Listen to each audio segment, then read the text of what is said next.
So many things flooded my mind that night. The night before, as I made love to my wife, so many thoughts flooded my already flooded mind. But by the time the sun's first light had begun to show over the tallest mountain, I knew what I needed to do. My emissary returned to me with someone else in tow, a representative of Daario Naharis himself. I quickly ordered my greatest warrior, my war chiefs and my wife, to the formal tent where I received this messenger and awaited the response from Daario Naharis.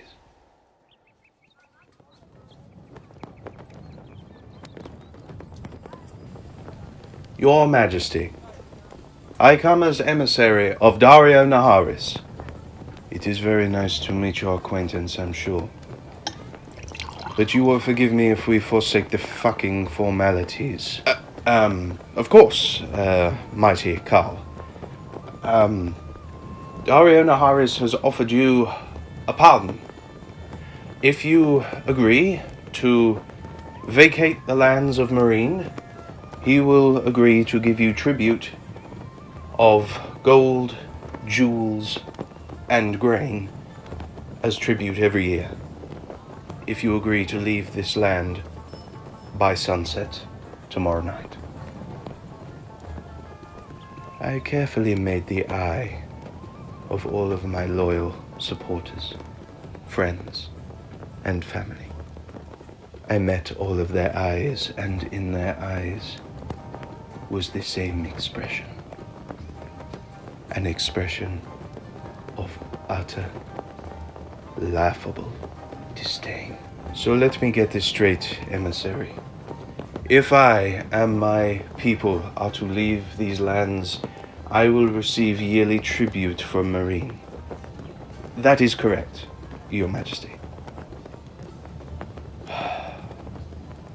What of the challenge I made to Daario Naharis in single combat? I'm afraid Daario has refused, Your Grace. And it was at that moment I knew what I needed to do. You disappoint me, emissary. Guardare Cariboca. What is this? What are you doing? Your Grace, this is most irregular. I'm simply a messenger, an emissary. What madness is this? My people will take you from this place, and they will stake you. You will be impaled vertically. Your Grace, please. And hung outside the city gates as a reminder of what befalls people who show cowardice in my presence. You can't. Impratico. You can't. You can't. You can't. But I most certainly did. And the result was beautiful. Once more we heard rioting in the streets, as the very soul of the people of Meereen we could hear breaking. But I knew that seeing an emissary subjected to such barbarism was not enough to break their spirit and surrender. So I had a plan as I called my greatest warrior and my wife to my personal tent. My wife, my greatest warrior. You two are the most loyal that I have. And I cannot share this plan with anybody else. I intend to go to the gates of Meereen myself and call out Daario Naharis. Yes, I know. Silence. Listen to me. My love, please. My greatest warrior does have a point. I am not as skilled as Daario is as a warrior, but I am hoping, if I am correct, that he will stand firm in his convictions, that he will not challenge me to single combat. If I am alone, without an army, or bodyguard at the gates, I am convinced that I will utterly break the soul of the people of Meereen.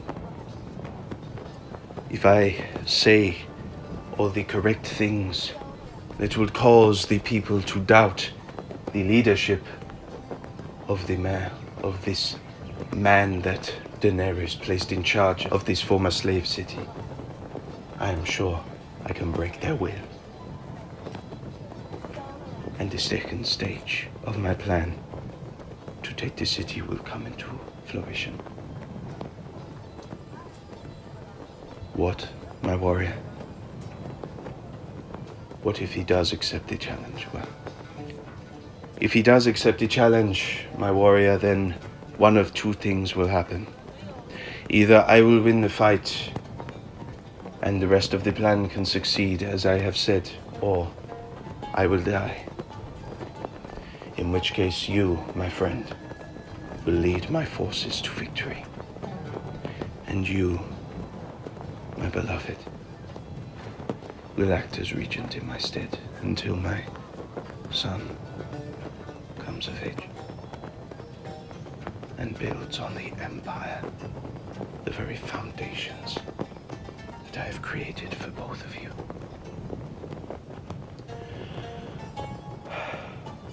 No, my decision is final. I will go in my finest chariot. I will ride to the very gates and demand that Daario face me in single combat. If he does not, well, it will work.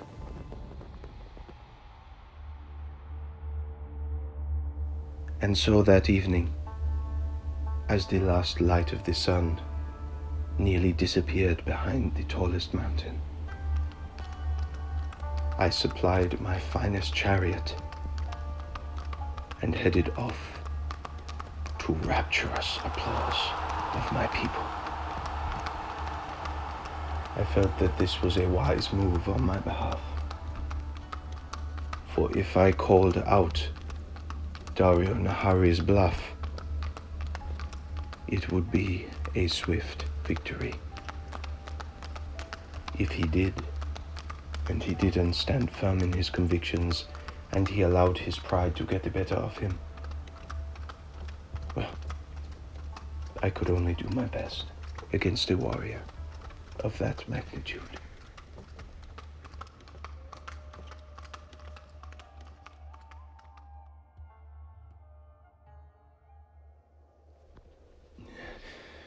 My heart was pounding, but I knew that I could not show fear even from this far away, from the archers at the top, who I saw loading arrows into their bows as I approached in my chariot. I was sweating. The only sound was the sound of the wind whistling along the dusty pass, and the occasional pull of bowstrings above me.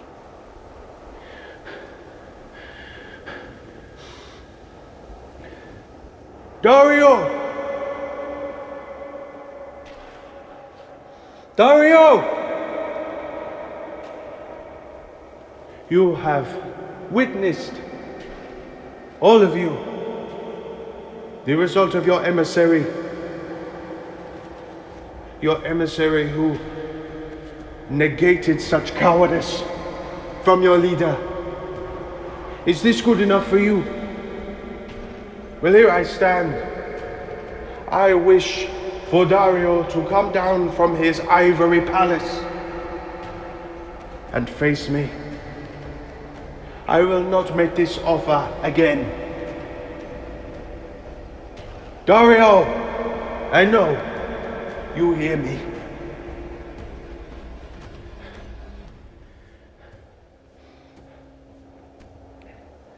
Is this good enough for you, people of Meereen? That you have a leader who expunges such cowardice? Daario, you are a coward.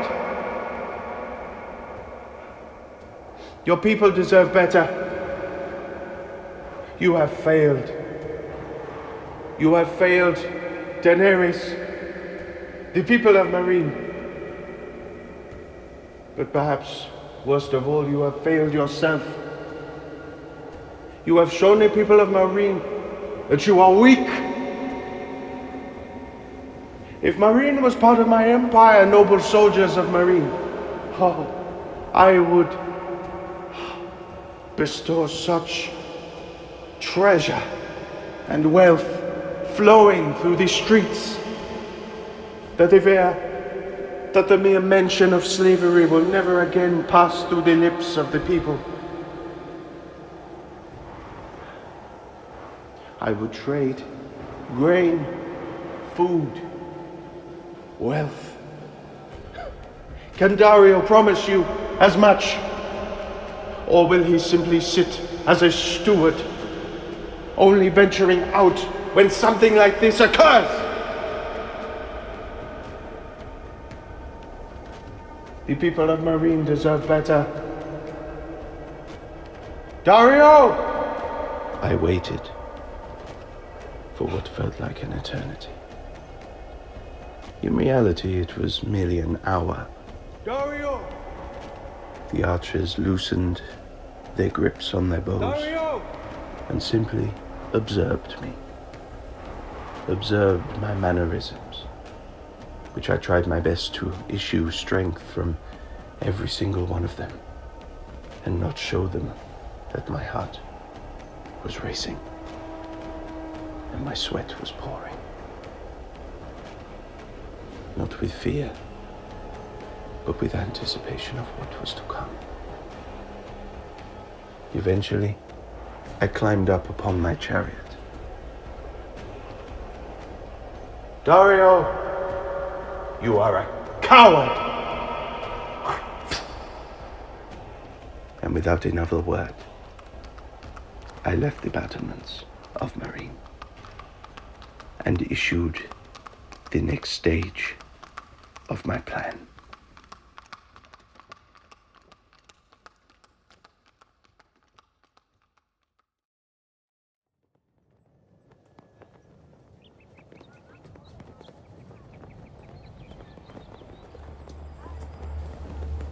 I returned to my encampment, silently determined to fulfill the rest of my plan.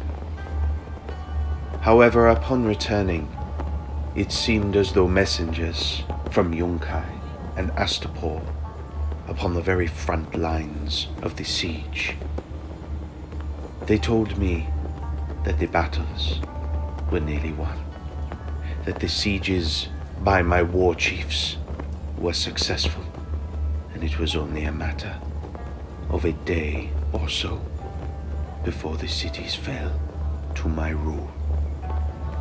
The timing could not have been more perfect, but I still feared that if I laid siege to Meereen now,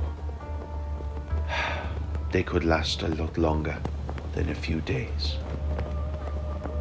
I feared that they could last months. And if I wished to capture all three of the former slave cities simultaneously, I would need to employ more cunning in order to achieve my goal.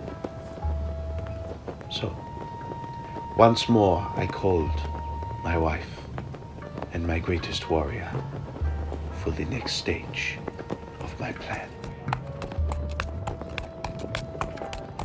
Terrible news, my greatest warrior. Such terrible news. I will tell you, for you see, my beloved wife has fallen to the fever and is no longer amongst the living. Yes, my love, unfortunately you have died of sickness. And Özmar, so heartbroken is he, that he will take his army and return to Dothrak. You will send a messenger, my greatest warrior, to the gates of Meereen to explain this. But there is one more thing. For you see, my wife was a follower of the gods of Gis. I am told it is the major religion of the 3 former slave cities. And as a follower of this religion, my wife wished to be buried in the crypt of the Most Holy. And as a tribute, I wish you and your warriors to construct a magnificent wooden dragon. Oh, it must be big, my greatest warrior. For you see, I need your greatest warriors to hide within it. I will accompany the funeral procession, if Daario agrees, of course. Your men will hide within as the funeral procession proceeds. The coffin, of course, will also hide one of your warriors. Preferably a female, if they decide to check. Then, your greatest warriors must have the patience of a deity, for they will have to wait within until nightfall. And then they will emerge, go to the gates, slaughter any guards that are keeping watch, unlock the gates, give a signal, and our army will rush the streets of Meereen and slaughter any in our path. We will make them rue the day that they decided to resist Özmar the Conqueror's rule. And my love, what is it? You have a good heart, my beloved. Do as your Khaleesi commands, my greatest warrior. Spare any who surrender. Those who resist, try to capture them too. But I will not be saddened if you kill them in the process. For you see, I want any who resist to be impaled alongside that emissary. I want them all staked, and all of them to know what comes of failure. I want you to hunt down Daario in his ivory palace. I want you to keep him alive for me. Knock him unconscious if you will, but he must be kept alive. Now, my Khaleesi, I have a job for you too. You and the army will pack up this encampment and hide within the next valley. Actually give the impression to Daario's spies, which are no doubt among us now, that we are actually going back home. So that when his spies report back, it will seem as if it's true. That is why I have kept this plan between us. So that way, we can make it look as realistic as possible. And so, the plan was set in motion. The construction of the dragon did not take long at all. In fact, it was remarkable how quickly my warriors managed to construct such a detailed dragon in the short amount of time they had to achieve it. As for Daario, if Daario Naharis had agreed any quicker to my demands that my wife be buried in the crypt of the Most Holy, I would have thought it suspicious. But, as my sources at the time indicated, Daario was willing to accept peace at any cost. So, me, my greatest warrior, and a few other warriors, as well, of course, as the magnificent wooden dragon, arrived as a funeral procession and marched straight through the gates.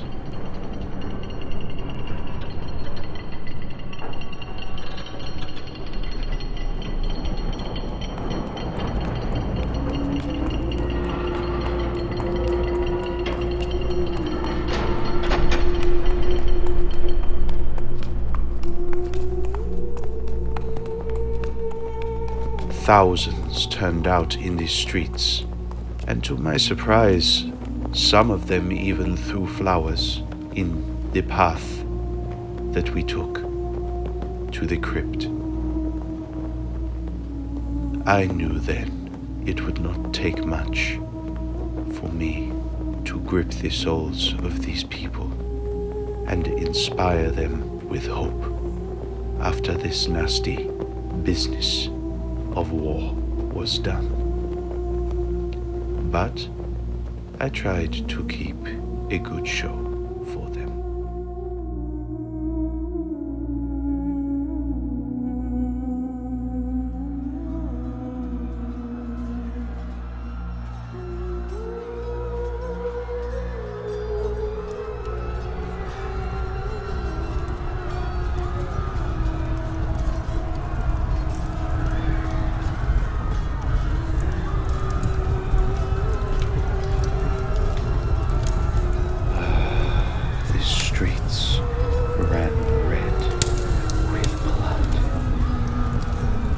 As my Khaleesi commanded, I spared all who chose to put down their weapons and surrender. Ah, my love, forgive me, but there were so many who did not. We slaughtered so many, and by the time the next sun rose, at least half were slain, and the rest, well, minus a few exceptions, were staked outside of the city. Hundreds lined up outside the road leading to the gates of Meereen. My greatest warrior managed to find Daario Naharis. He, surprisingly, was one of the first into battle. But the damage had been done, and Naharis knew that. They were taken completely by surprise, and they knew that their war would soon be over. And when the last sword was pulled from the last corpse, I ordered me and Daario Naharis alone in a prison cell.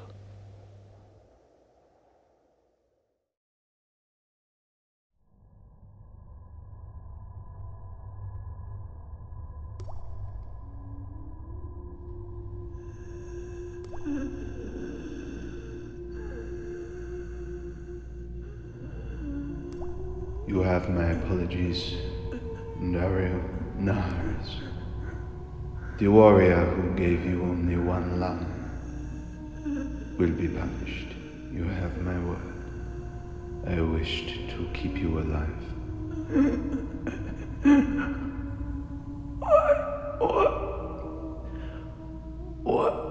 Why didn't you just kill me? Oh, Daario. Death for you would be a mercy. Your men, the ones who resisted me, who resisted Daenerys Targaryen, will die. They will be executed, then their bodies impaled on spikes outside all of the former slave cities, to let them know what comes of treachery to the legacy of Daenerys Targaryen. You are not Daenerys. No, you are right. I am not. But I fear, my friend, that in your failure of her to fulfill even the basic duties, to provide for the people of Meereen, to provide to Daenerys and honor her memory, you have failed on every possible level. Therefore, I'm afraid your punishment must be more severe.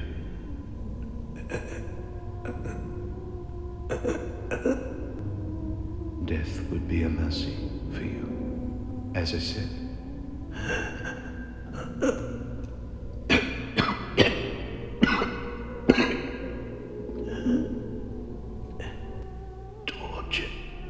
Torture then?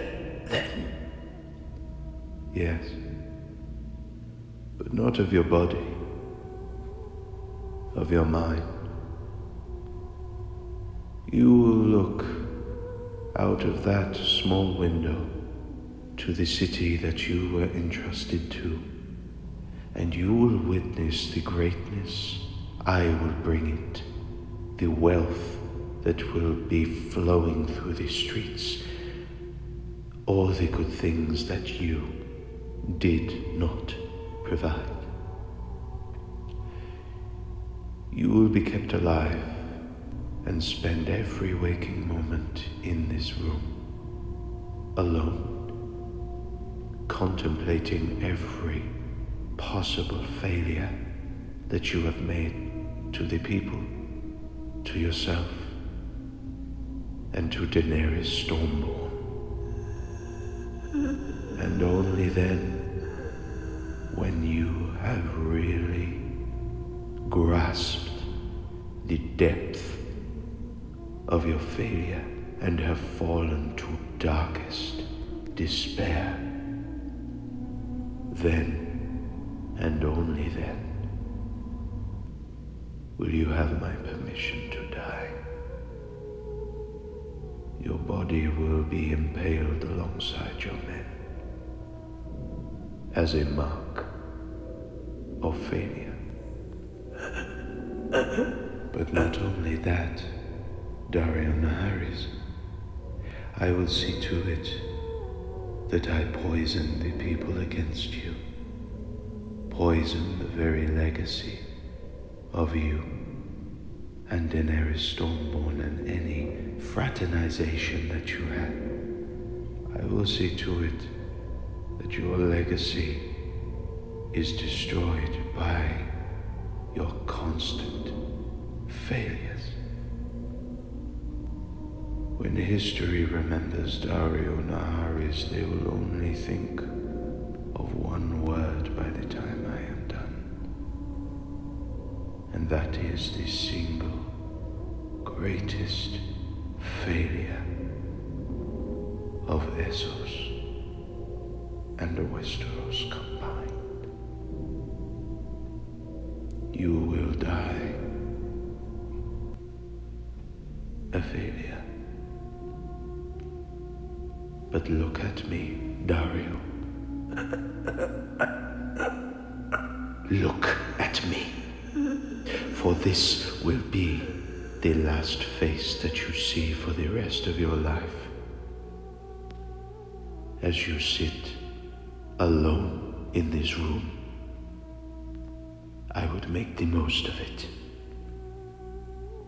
Look at me.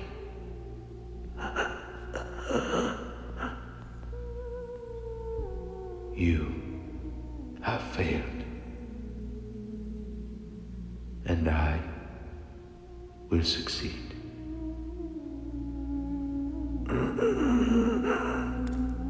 Goodbye, Daario Naharis. I do pity you.